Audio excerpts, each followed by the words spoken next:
Good morning YouTube from a damp and dreary Donington Park. So it's about 8:45 or something in the morning. We've been on the go since 6 this morning at the hotel, getting here early driver's briefing, early sorting out, but she's back, she's fixed, fingers crossed. But the weather is, you can see it's not raining right now, but it has been, and the forecast isn't that grand. So qualifying's in about half an hour. Yeah, I think it's going to be a brief introduction today because the nerves, in case you can't tell, have started. So we shall see how qualifying goes, whether it's 3 laps or a few more laps, but let's go racing.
folks, you can probably hear in the background, the first race for Vernies is about to start.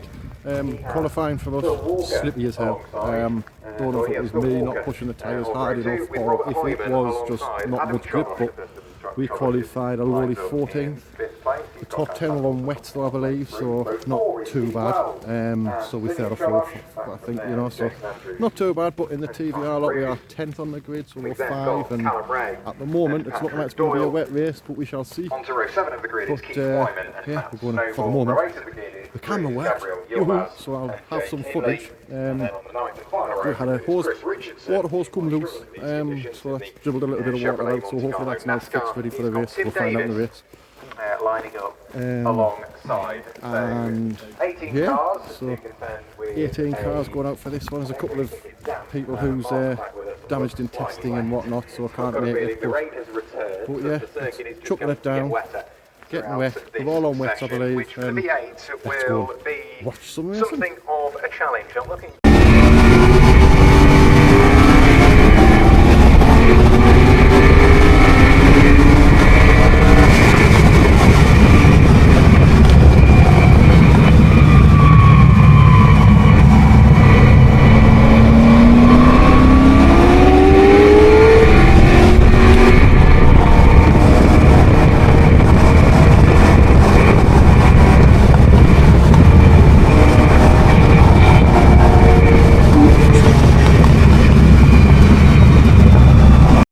Down the straight, and it's a slow start from Michael Saunders. He immediately comes under pressure from Stuart Robb, who looks to the inside, or looks to the outside, but to the inside goes Alex Taylor. So late on the brakes, he's taken the lead. Yeah, brilliant stuff from Alex Taylor. Michael Saunders now trying to go all around the outside of Michael Caine. Michael Caine also with a better exit coming out of Redgate Corner, and I think he might go back ahead of Alex Taylor for the lead of the race as they head down through the Craner curves. Alex Taylor on the wetter part of the circuit for the first part of the Craner. Michael Caine goes back through and retakes the lead of the race. So it was short-lived, wasn't it, the lead for Alex Taylor? He's back into second place.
Yeah, that's largely because I think Aston Blake is looking after his tyres. He came down the start-finish line all on the wet side of the circuit. He's not the only one to be doing that, so already clearly the drivers are well aware that their tyres may well overheat. So just trying to seek out the damper parts of the circuit to try and cool down their tyres and make sure they've still got some rubber left at the end of what is going to be a gruelling 16 minutes that still remain in this race. So Michael Caine now 4 seconds to the good, and I thought there was a problem there for the number 95 car of Dave Stewart, but it's just a little bit of tyre rub, wasn't it, as the car loaded up? Yeah, I didn't know whether it was a puncture that just all of a sudden took hold, but no, a lot of tyre rub it would seem, as the rear right got heavily weighted as they go through the crane of curves. But for the moment, Dave Stewart is doing what he can to defend. But unfortunately, it doesn't last very long at all. I don't know whether it was a small mistake. Maybe it was an issue that you spotted, Mark, but Guy Carter goes screaming by, and a rather steamy stroke smoky Dave Stewart disappears over the crest of Coppice. Yeah, I heard a bit of a bang and a pop, and then that was it. Dave Stewart lost all motive power, so he will hopefully stay off the racing line and get that car totally out of harm's way. I think he has. He's pulled up on the inside of Coppice somewhere, so 15 minutes of the race.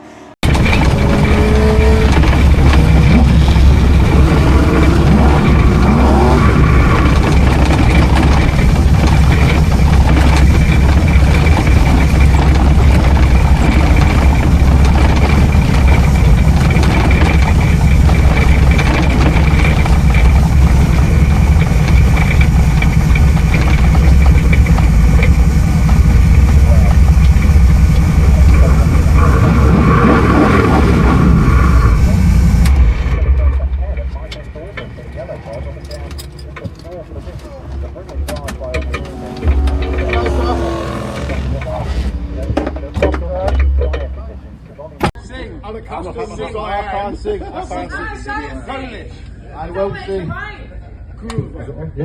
Well, somebody who's quite close to me, sitting over there, I'm not bloody singing.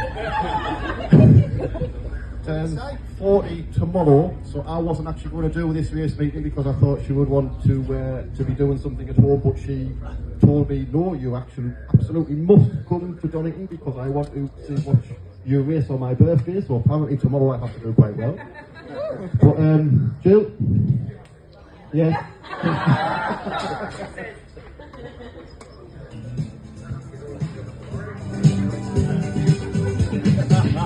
Happy birthday for tomorrow. If we all want to give a round of applause.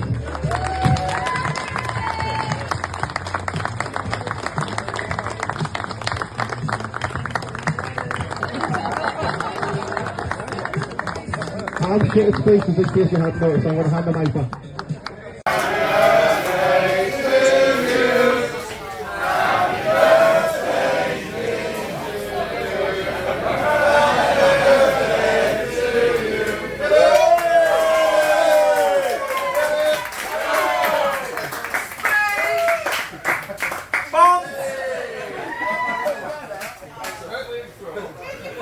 And courtesy of Dave, please feel free to grab a glass of Prosecco from the table.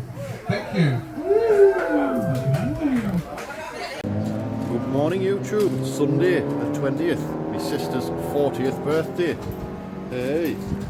So, didn't get a chance to do a rundown of yesterday's race, which was, the cameras worked, woohoo, but it was a very short-lived race in that the wets were definitely the wrong tyre when we got out. And I've also found that the offset is completely wrong, we're too far out, and it was rubbing on the rear arches, but massively so, to the point where I think it's the wheel that's caused it. It popped the flange on the drive shaft that goes in with the snap ring, it basically popped it out, and loss of drive means that's it, game over on lap 3 or 4 or something. So very short-lived race, hey ho, but it's fixed.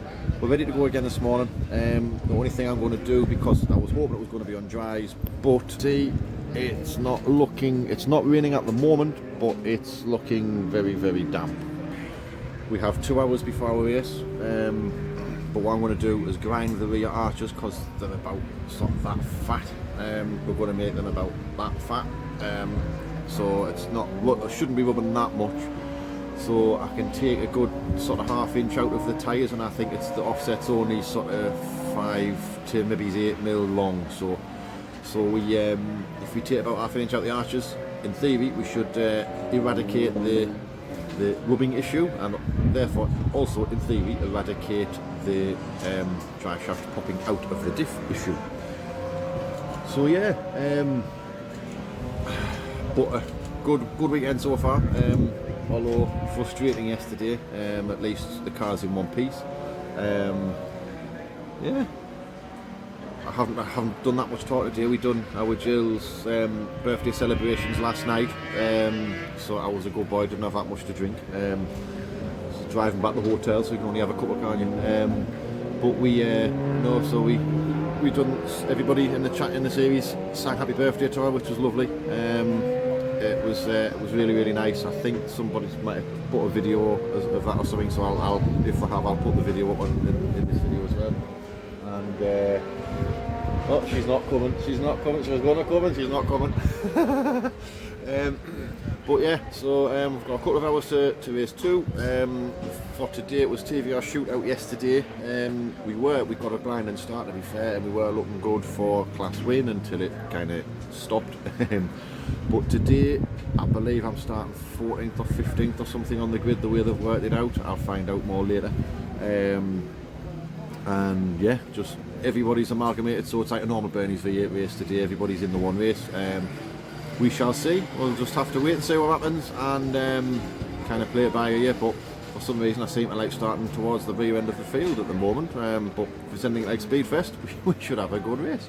But yeah, time to, I suppose, kind of do some basic checks on this one, and then because last night was spent putting the diff back in, the drive shaft back in, and kind of assessing why it's done it, and then eating and, you know, doing happy birthday things. So we're going to just do some basic checks this morning, quick spanner, get it sorted, and then we'll see how we get on in the race.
And for the second time today, we will go racing. Red lights go out. It's a great start from Aston Blake. He was somewhat creeping forward. Everybody fans out as they try to find some space on the run into turn 1. The spray kicks up as flames spit out of the exhausts of the pack as they change back down the gearbox. 4 wide on the run through Redgate, and there's a spin in the middle of the pack. It's one of the TVRs that we've got out there. Was there further contact, Mark? I think there might have been some further contact. We've still got the Griffith facing backwards, I'm afraid, which is Dave Stewart, and thankfully he's now rolled the car as far as he can out of harm's way.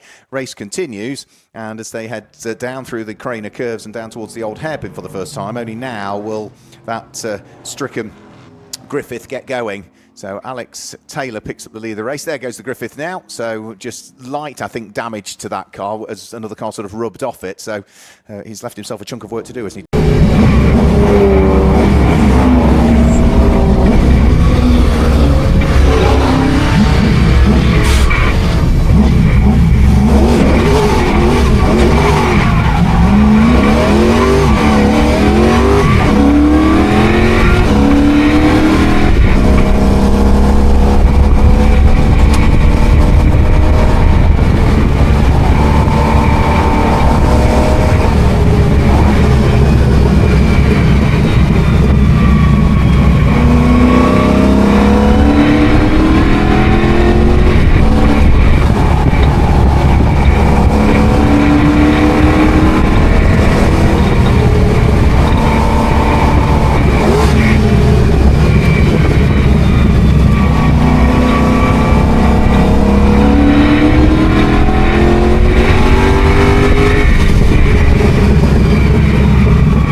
quite designed to have those kind of wing mirrors, was it, the Ascot? No, not at all, but still very, very quick indeed. Is that of Dave Stewart, who had the spin on the opening lap. Well, I think it was an assisted spin. He started in 12th, but where he spun, I don't think he was in 12th. I think he was a victim of his own success. He was almost up in towards the top 6 and just got caught out on the opening lap of the race. The next car that he will meet will be Adam Chodosh as they work their way along the exhibition straight, side by side with one of the TVR Tuscan Challenge cars, round up the inside of them both, later on the brakes.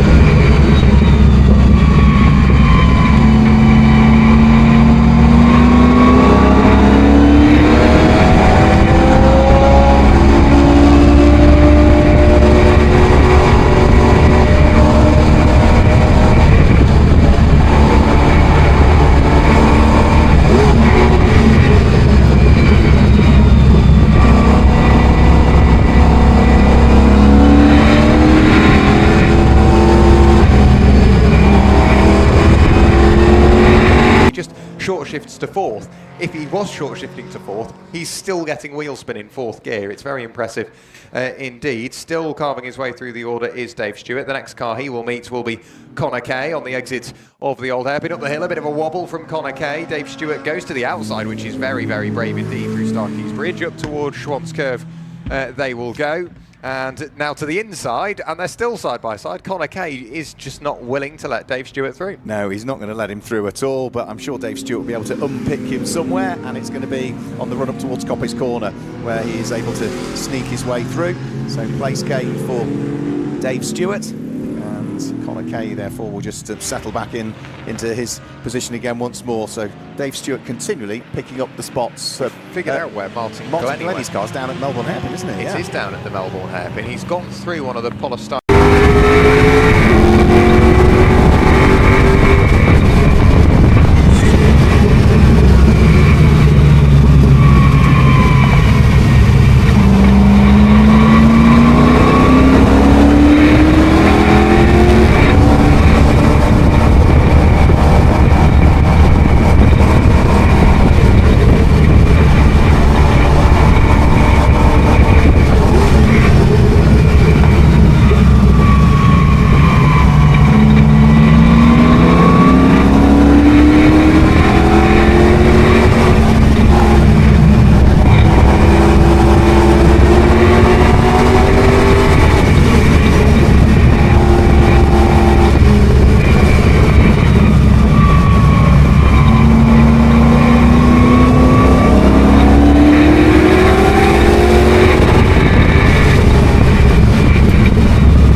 Through the corners. No, you can imagine so. And Simeon Chodosh will be looking at his rearview mirror, and there won't be anything in it other than Plymouth Barracuda. In a straight line, the Plymouth does manage to stretch its legs. Look at the spray that's now being kicked up. Has the rain come back over that side of the circuit? I think it has, Mark. I think the rain has come back quite strong. It has, yeah. You can see it really coming down now. Yeah, lots of spray and a very, very congested section of circuit. You just spotted was Dave Stewart gaining more places. The car that had the spin on the first lap has now got himself ahead of Phil Walker. So it's been a brilliant recovery drive from Dave Stewart, who is now braking as late as he can in towards the Melbourne Hairpin at the wheel of the red Griffith with black stripes down the centre of it. It's a very congested part of the circuit, isn't it, down there at the Melbourne Hairpin currently, as over the start-finish line has already gone Alex Taylor onto what will be the last lap of the race.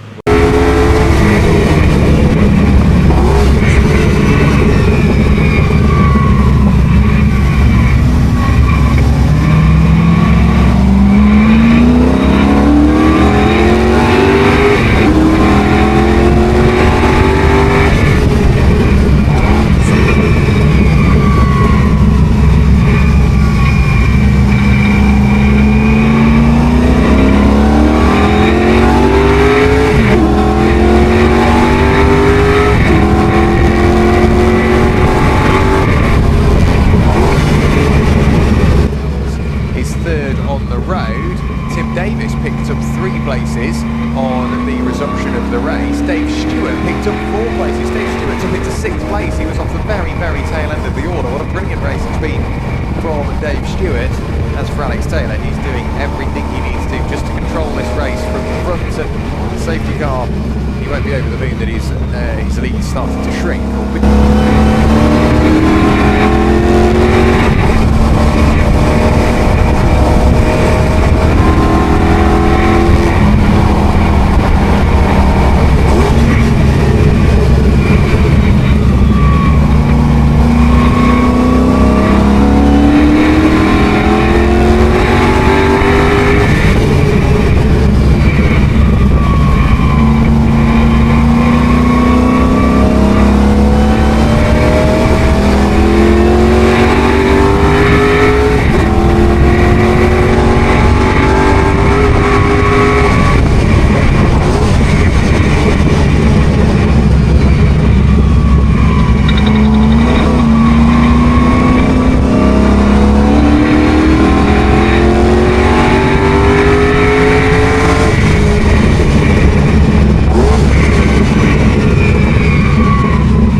Samuels over the line in what is 4th place. Who will it be next? Will it be Tim Davis? Will it be Dave Stewart? It will be Tim Davis who will just get to the line first ahead of Dave Stewart. So Tim Davis in 5th place, followed by Dave Stewart in what is 6th place.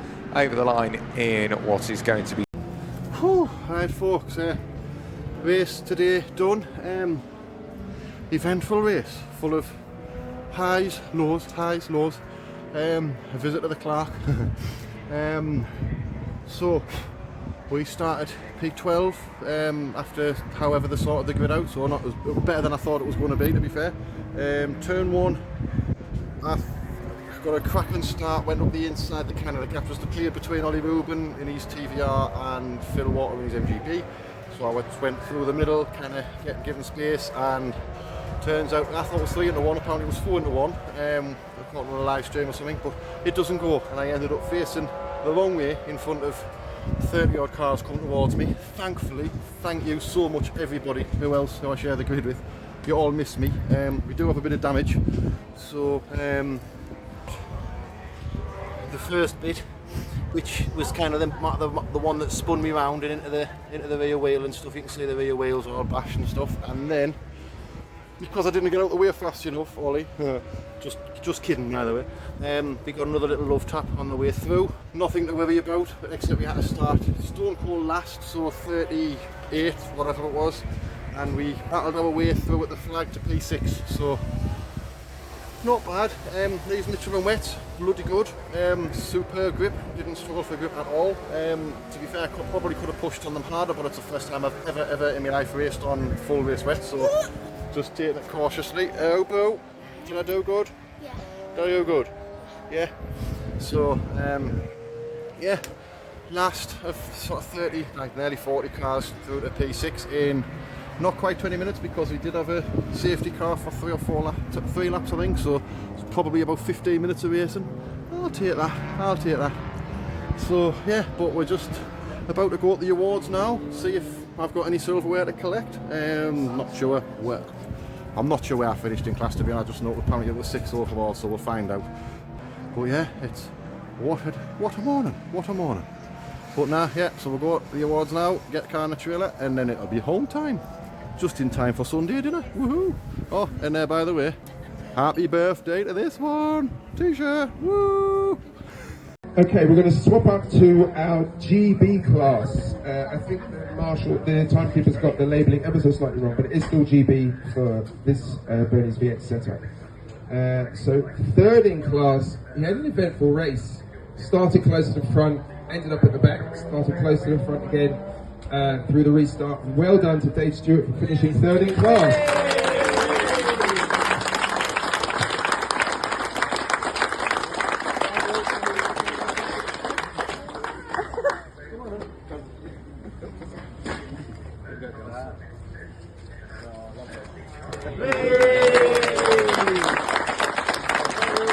Birthday to you. Happy birthday to Julie. Happy birthday to you. Huzzah!